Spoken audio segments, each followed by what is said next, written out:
Muy buenas noches, apreciados amigos que nos están acompañando en una noche más para juntos poder estudiar este libro maravilloso. ¿A quién no le encantan los regalos? Pues a todos. Felices, contentos nos sentimos cuando alguien nos trae un regalo por cualquier ocasión que pueda ser. Y hoy vamos a estudiar sobre un regalo maravilloso que Dios nos ha dado a todos, el de ser salvos.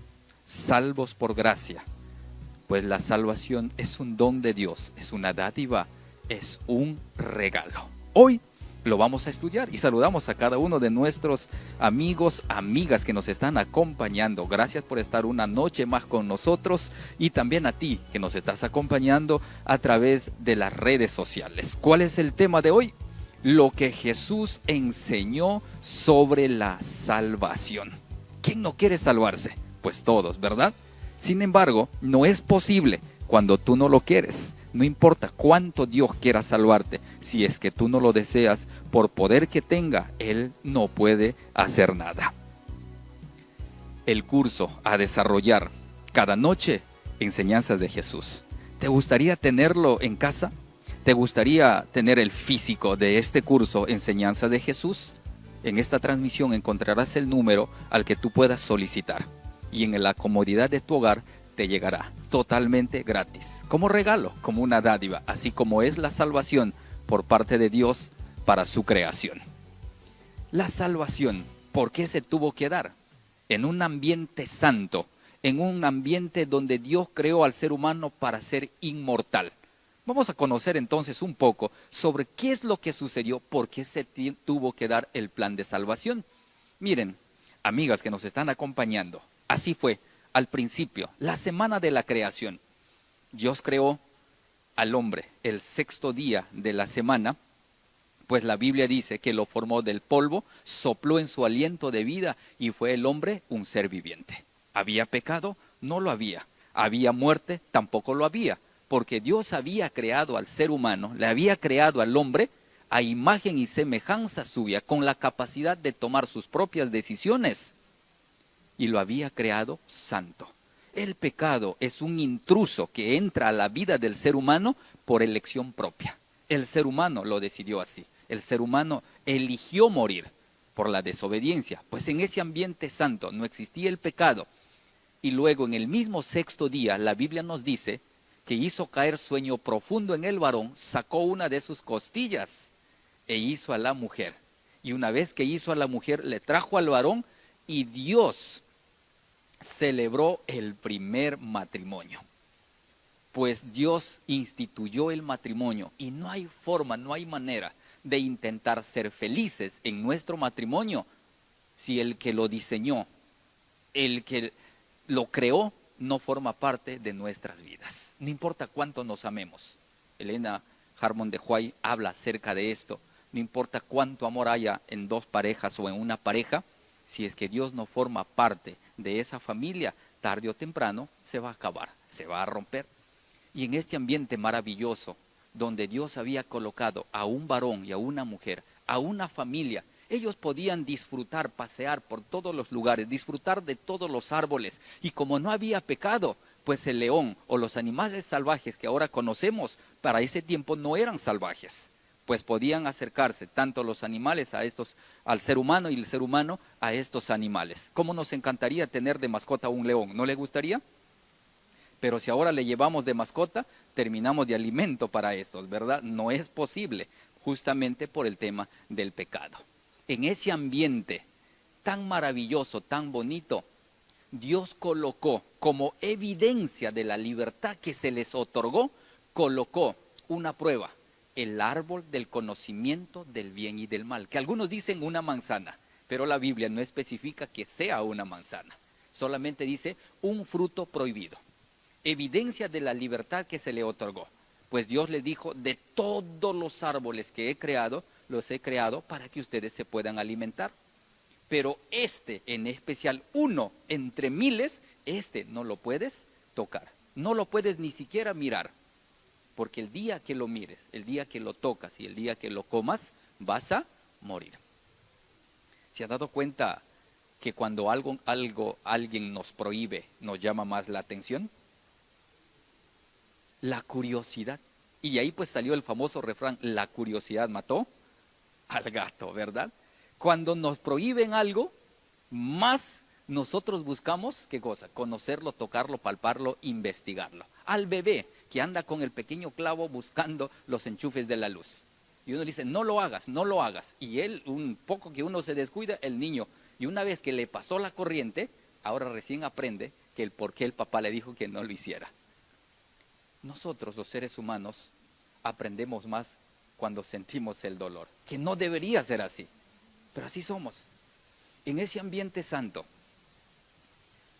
Satanás buscó el disfraz extraordinario, pues la serpiente para aquel entonces era el animal más hermoso de la creación, era alada. La serpiente volaba, pues los colores que tenía eran tan maravillosos que parecía un arco iris. Utilizó el camuflaje perfecto para llegar de manera tan sutil a la mujer y poder engañarla. ¿Con que Dios os ha dicho que no comáis? Pues lo que no quiere Dios es que ustedes sean como Él, porque si comen de este fruto que Él les ha prohibido, van a ser como Dios. ¿Y qué prefirió el ser humano? ¿Obedecerle a Dios o al enemigo de Dios? Al enemigo de Dios. Y pues en la actualidad no es nada diferente. Cuando Satanás busca dañar nuestro hogar, nuestra familia, pues no se presenta, soy Satanás y quiero malograr tu hogar. Se presenta de la forma más sutil, con las cosas que más nos gusta y más nos encanta. Y nosotros no nos damos cuenta, pues es muy astuto. Y cuando lo hemos hecho, y cuando comenzamos a sufrir sus consecuencias, recién nos demos cuenta qué es lo que hicimos y que no deberíamos haberlo hecho. Pues los primeros padres desobedecieron a la orden divina que no coman, y ellos comieron, y por lo tanto tuvieron que perder su hogar. Y es allí cuando se ejecutó el plan de salvación. No es que la raza humana cae y Dios dice, ahora hay que idear un plan. No, el plan ya estaba hecho. Pues la Biblia, en el primer libro de Pedro, el libro de Efesios 1:4, lo manifiesta, que el plan de salvación ya estaba establecido. En Génesis 1:15 se presenta la primera promesa, 3:15, enemistad pondré entre ti y la mujer, entre tu simiente y la simiente suya, le dice a Satanás. ¿Por qué enemistad? Porque al obedecerle a Satanás le dieron la espalda a Dios y se hicieron enemigos de aquel que desea dañarnos. ¿Cómo es esto? O sea que podemos ser amigos de aquel que nos quiere hacer daño, sí, porque nos disfraza las cosas. Los mejores amigos llegan a traicionarnos. Pues en este caso Satanás no es amigo de nadie. Él quiere simplemente destruirnos. Y si sería por él, ya hubiésemos muerto todos. ¿Y esta pandemia, creen que Dios lo envió? No, Satanás, porque quiere que los seres humanos le culpen a Dios, porque Dios no se deleita en el sufrimiento de nadie, peor, en la muerte de nadie. Si retarda su venida, dice que es buscando que todos procedan al arrepentimiento, para que cuando venga pueda llevar a todos. Porque la muerte lo hizo buscando que todos se salven. Pero no todos se salvarán, porque no todos aceptan su muerte. El hombre cae, se tuvo que idear el plan de salvación. ¿Y en qué consistía? Vida por vida. No había forma de rescatarle al ser humano, porque la ley dice, la paga del pecado es la muerte. Entonces, alguien tenía que morir para poder rescatarle. No podía ser un ser humano. No puede un ser humano salvar a otro ser humano. Pues Jesús se eligió. Jesús se ofreció poder realizar este plan de salvación. Mira lo que dice. Jesús vino a este mundo con una misión muy clara: buscar y salvar lo que se había perdido. ¿Cuál era su misión? Buscar y salvar lo que se había perdido. ¿En qué contexto lo está hablando Lucas 19:10? ¿Se acuerdan del pequeño hombre Zaqueo? Pues Jesús, en esa historia, cuando Zaqueo estaba en el sicómoro trepado, Jesús lo vio, sabía su intención, y Jesús le dijo, baja, hoy no solo me vas a ver pasar por el esfuerzo que hiciste, y sé que en tu corazón hay deseo de cambiar, hoy no solo me vas a ver pasar, porque era la intención de Zaqueo, trepado en el árbol, para ver pasar a Jesús. Él dijo, me voy a sentir feliz si lo veo pasar. Y Jesús le dijo, no solo eso, Yo conozco tu corazón, pues hoy voy a entrar a tu casa. Qué cosa tan maravillosa. Él se contentaba con solo verle pasar, pero Jesús le dijo, no solo me vas a ver pasar, pues hoy voy a posarme en tu casa. Así que desciende rápido y vamos. Y Jesús le dijo, si Jesús va a la casa, pues la Biblia dice que cuando Jesús llega, la salvación llega. Y en ese contexto dice, porque Jesús vino a buscar y a salvar lo que se había perdido. Y en el libro de Mateo, capítulo 1, versículo 21, cuando habla de Jesús y María engendrando a Jesús, Jesús disfrazándose como ser humano, como hombre para llegar a este mundo, la Biblia dice, y llamará su nombre Jesús, porque Él salvará a su pueblo de sus pecados. ¿Por qué tenía que llamarse Jesús? Porque Él salvará al mundo, porque Él salvará a los habitantes de la tierra, porque no hay otra forma, otra manera. Mira lo que dice Romanos 5:12. La Biblia dice que todos pecaron, todos pecamos. ¿Has escuchado alguna vez sobre una madre diciendo que sus bebés o el bebé es un angelito? ¿Será que nuestros bebés inocentes, días de nacidos, son ángeles? Entonces, ¿por qué chillan tanto cuando no le atiendes con la mamadera o le das la teta?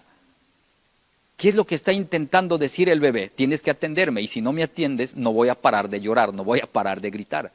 Dos bebés juntos, un juguete en el centro. ¿Cuál va a ser la consecuencia? ¿Será que uno de los bebés agarra el juguete, juega un ratito y dice, ya jugué yo, ahora te toca a ti? Desde muy pequeños los bebés que evidencian, esto es mío. Y si es mío, yo no lo comparto con nadie. Evidencia del pecado. Todos, desde que nacemos condenados. Pero hay la opción que en la libertad que se te dio, de que tú, con uso de razón, utilizando tu libertad, elijas a Dios para ser salvo. Elijas de manera especial a Jesús. Jesús intervino, ya que la ley pide que todos los que pecan deben de morir, pues Jesús dice, Jesús interviene y nos brinda una segunda oportunidad. Esta noche vamos a resaltar que Dios es el Dios de las segundas oportunidades. Escuché más de una vez a una persona decir, me he salvado de la muerte, agradezco a Dios por una segunda oportunidad. Y recibimos muchas oportunidades. Entonces, si crees que recibiste una segunda oportunidad, ¿qué tenemos que hacer? No la podemos desperdiciar. No la podemos desperdiciar. Necesitamos utilizarlo. ¿Para qué? Para ir a Jesús. La gracia, la salvación, ¿es algo que nosotros lo podemos obtener? Si yo tengo mucho dinero, ¿puedo comprar mi salvación? ¿Cómo entonces podemos ser salvos? Aquí vamos a ver una dádiva, una gracia, que es la salvación. Gracia. El libro de Tito, capítulo 3, versículo 7 dice, justificados por gracia. Justificados sois por gracia. Con el solo hecho de creer en Jesús, yo voy a ser justificado. Humanamente, ¿puedo hacer algo para justificarme a sí mismo? ¿Puedo hacer obras sociales? ¿Puedo llevar parte de mis bienes, repartirle a los pobres para satisfacer sus necesidades? Al que tiene hambre le doy de comer, al que tiene sed le doy de beber, el que está desnudo le voy a vestir. De esa manera, ¿podré encontrar mi salvación? ¿Qué dice la Biblia? Vamos a verlo. Romanos capítulo 5, versículo 20 dice, la gracia es mayor que las obras. ¿Cuál es el papel de las obras entonces? El libro de Romanos capítulo 5, versículo 15, una vez más dice que la gracia es un don del cielo, que la gracia es un regalo de Dios. Dentro del plan de salvación, si la salvación es por gracia, es por dádiva, Dios nos regala la salvación, ¿para qué tenemos que portarnos bien? Las obras. ¿Cuál es el papel dentro del plan de salvación? El libro de Gálatas, capítulo 2, versículo 16 dice, las obras no justifican. Si tú cometiste un error, Si tú cometiste un pecado, no hay obra tan grande, aunque repartas todos tus bienes y no quede nada para ti, lo repartas a todos los pobres y satisfaga las necesidades de muchas familias, ni eso podría ayudarte a salvarte. Porque las obras no justifican a nadie. Nadie recibe perdón de pecados por obras de caridad. ¿Vamos a repetir eso conmigo? A ver, vamos a repetirlo. Nadie recibe perdón de pecados por obras de caridad. Pero hay muchas personas que por aliviar su conciencia hacen obras de bien. Eso no está mal, solo que en su corazón la interpretación de la Biblia está incorrecta. Si alguien busca salvarse por obras de caridad, no es posible a la luz de la Biblia. El libro de Romanos capítulo 11 versículo 16 vuelve a recalcar y dice, las obras no salvan, las obras no salvan, las obras no justifican, las obras no salvan. Y un texto más, Efesios capítulo 2 versículo 9, la salvación no viene por obras. Entonces, pastor, si la salvación es por gracia, si la salvación es una dádiva, las obras no justifican, las obras no salvan, las obras no nos ayudan a encontrar la salvación, ¿cuál es el plan entonces de las buenas obras? ¿Por qué Dios nos dice que hagamos buenas obras si eso no nos ayuda para ser salvos? Si Dios me va a regalar la salvación, entonces dejo de hacer buenas obras. Porque si Él me va a regalar la salvación, no tiene sentido que me porte bien. No tiene sentido que cumpla la ley. No tiene sentido que dé parte de mis bienes para satisfacer las necesidades de los pobres. Mire este texto, maravilloso. Efesios capítulo 2, versículos 8 y 9. Porque por gracia sois salvos por medio de la fe. Y esto no de vosotros, pues es don de Dios, no por obras, para que nadie se gloríe. No por obras, para que nadie sienta autosuficiencia y diga, me salvé por mis buenas obras. Yo obtuve la salvación, a mí Dios no me salvó. Yo encontré mi salvación por todas las buenas obras que yo realicé. Pero ahora la Biblia dice que las buenas obras no salvan, que las buenas obras no justifican. Entonces, ¿dónde quedan todas las buenas obras? Sencillo. Si la salvación es por gracia, si la salvación es una dádiva, las buenas obras son consecuencia de la seguridad que yo tengo de ser salvo ya. Voy a volver a repetir. Las buenas obras son la consecuencia, la evidencia de que yo tengo la seguridad de que Dios ya me salvó. ¿Estamos? Si una persona paralítica se levanta, ¿cuál es la evidencia de que ya no es paralítico? Porque camina. Las buenas obras son evidencia de que ustedes tienen la seguridad de que ya son salvos. Entonces, ¿sus buenas obras es para que se salven? No, es la evidencia de que ya son salvos. La evidencia de la seguridad que usted vive de que ya es una persona salva. Y todos los días deberíamos de vivir con esa seguridad, porque ¿quién garantiza que mañana uno de nosotros ya no esté entre los vivos? Pues nadie. Mirando, sacándonos los lentes, qué sé yo, veamos la realidad en la que hemos ingresado aproximadamente desde el mes de marzo. Todo parecía bien. Y yo te pregunto, ¿cómo está hoy nuestro país? ¿El mundo sigue igual? No. De un momento a otro todo cambió.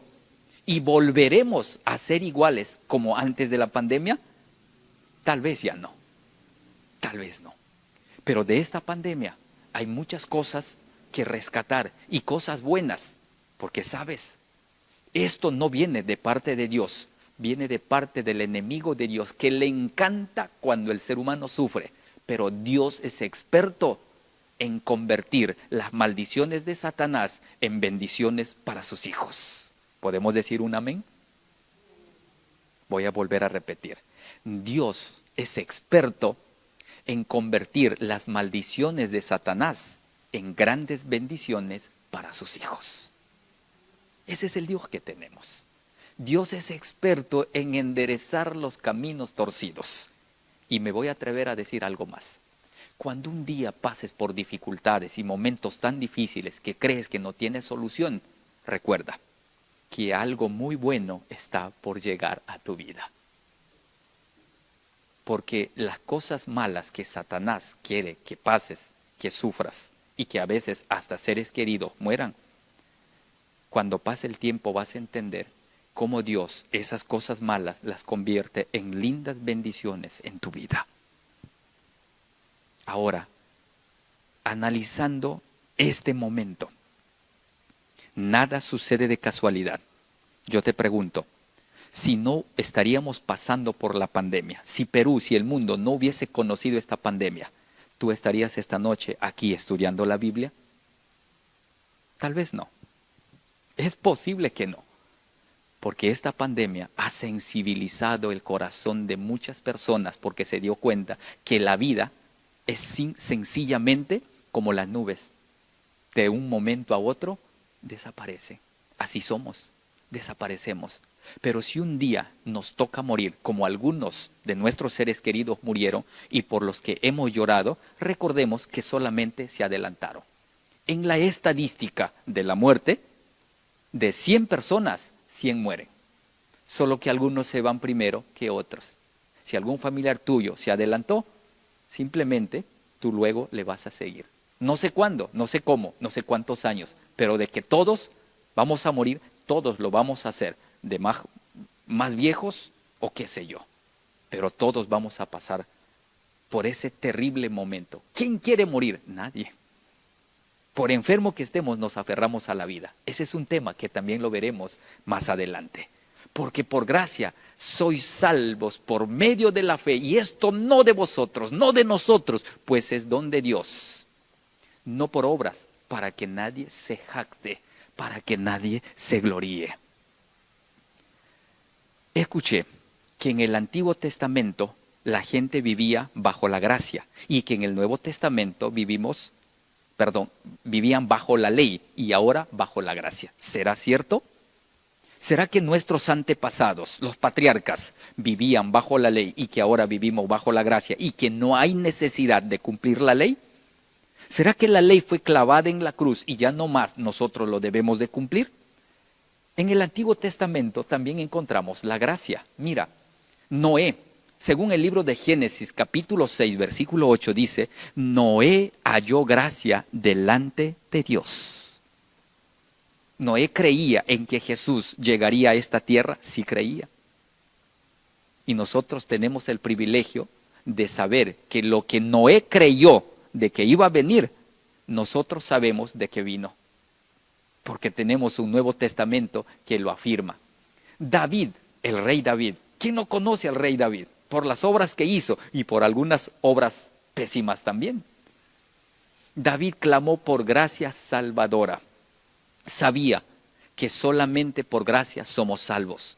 Isaías 60:10, el profeta Isaías dice, gracia como fuente de misericordia. Isaías 53:6, Jesús es el Cordero anunciado que iría a la tierra, que llegaría a la tierra y que su muerte solamente nos daría la oportunidad de volver a ser salvos. En el Nuevo Testamento volvemos a encontrar la gracia. En el libro de Hechos, capítulo 15, versículo 11, gentiles salvos por gracia. ¿Se acuerdan? Anoche hablamos de los gentiles. ¿Qué más les consideraban?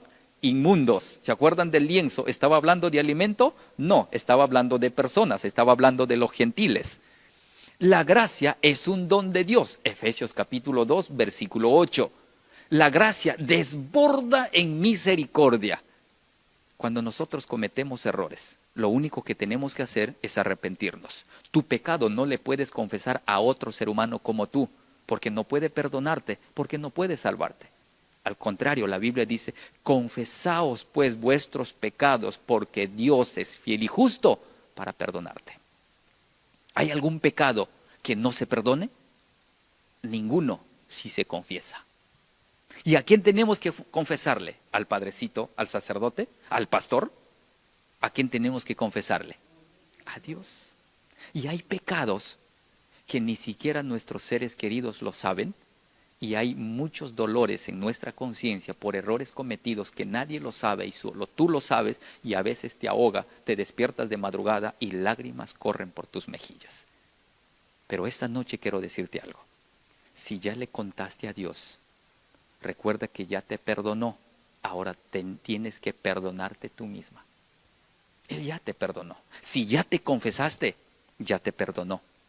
Y si no te has confesado, no calles más. Porque David dice que cuando callé, mis huesos se secaron. Entonces no necesitas seguir callando. Gritarle a todo el mundo, no, cuéntale a Dios.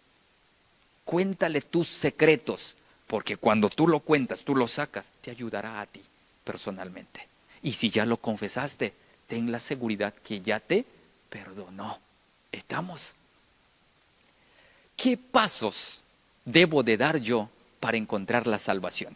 6 pasos específicamente para encontrar la salvación. Y allí están los pasos. Y vamos con el primer paso. ¿Cuál es el primer paso para la salvación? Creer en Jesús. Y les pregunto a ustedes, ¿creen en Jesús? Entonces ustedes ya dieron el primer paso para ser salvas. Ustedes ya dieron el primer paso para ser salvos. ¿Cuál es el primer paso para la salvación? Vamos, díganme ustedes, ¿cuál es el primer paso para la salvación? Creer en Jesús. Pero ese creer debe de evidenciarse en mis acciones. Porque si yo digo creo en Jesús, pero en mis acciones vivo y hago cosas como si no creyera en Jesús, pues mi creer debe evidenciarse a través de mis acciones. El segundo paso para encontrar la salvación, vamos, díganlo ustedes, léanlo con fuerza. ¿Cuál es el segundo paso? El arrepentimiento. Hay 2 palabras, arrepentimiento y remordimiento. El arrepentimiento lleva a Jesús, el remordimiento aleja de Jesús. Cuando tú decides arrepentirte por algo que hiciste, ¿lo haces porque estás arrepentida o porque hay remordimiento en ti? Pedro, ¿te acuerdan que negó a Jesús? ¿Qué hizo él? Lloró amargamente, se arrepintió de corazón. Judas traicionó a Jesús. ¿Qué hizo él? El remordimiento lo llevó a ahorcarse y acabar con su vida. Cuando Cristo venga, ¿Pedro estará con Jesús? Sí, porque a pesar que lo negó, se arrepintió. ¿Y qué dijo Jesús? 70 veces 7 se debe perdonar. Y Jesús le perdonó. Y como evidencia de su perdón, cuando resucitó, ¿cómo? Claro que sí, la Biblia lo dice. Y la evidencia de que Jesús perdonó a Pedro, cuando resucitó el primer día de la semana y se mostró primero a las mujeres, no a los varones, a la mujer le dijo, ve y dile a Pedro que ya he resucitado. ¿Por qué a Pedro y no a los demás? Porque Pedro había cometido un error tan grande de haberle negado a su maestro en los momentos más difíciles. Tercer paso. Vamos, díganlo ustedes.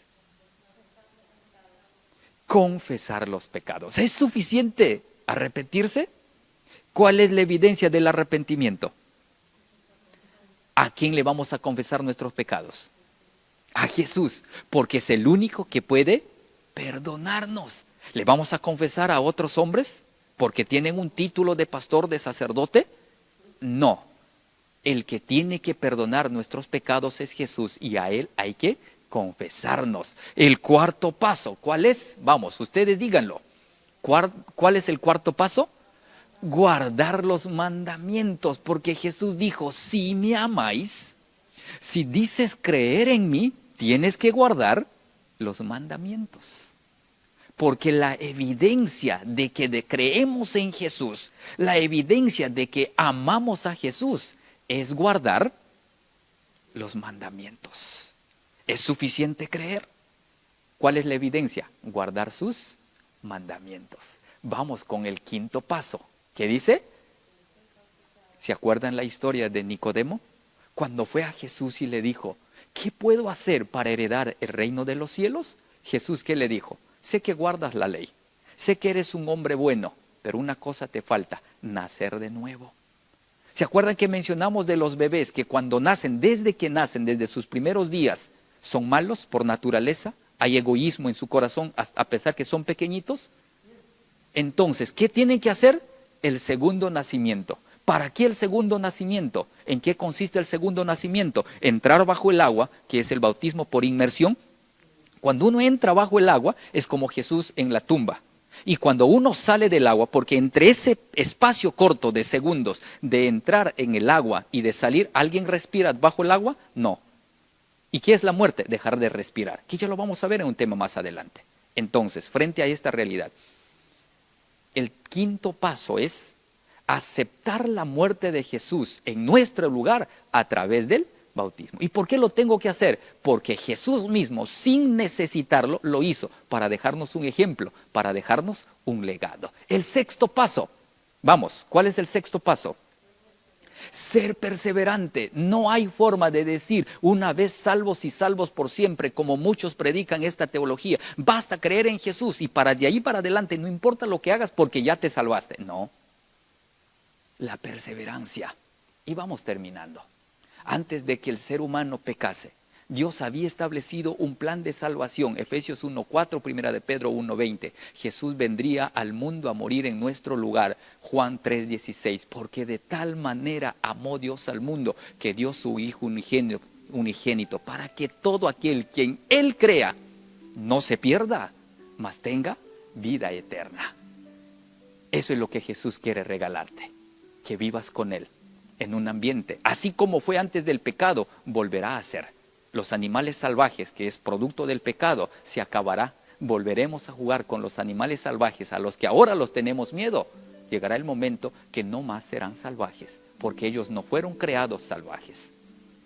De hecho, mira lo que dice Hechos capítulo 4:12 y con esto terminamos. Leamos juntos. De hecho, en ningún otro hay salvación, porque no hay bajo el cielo otro nombre dado a los hombres mediante el cual podamos ser salvos. No hay, no lo hay, hombre alguno, medio alguno, que no sea Jesús. Dos decisiones a tomar.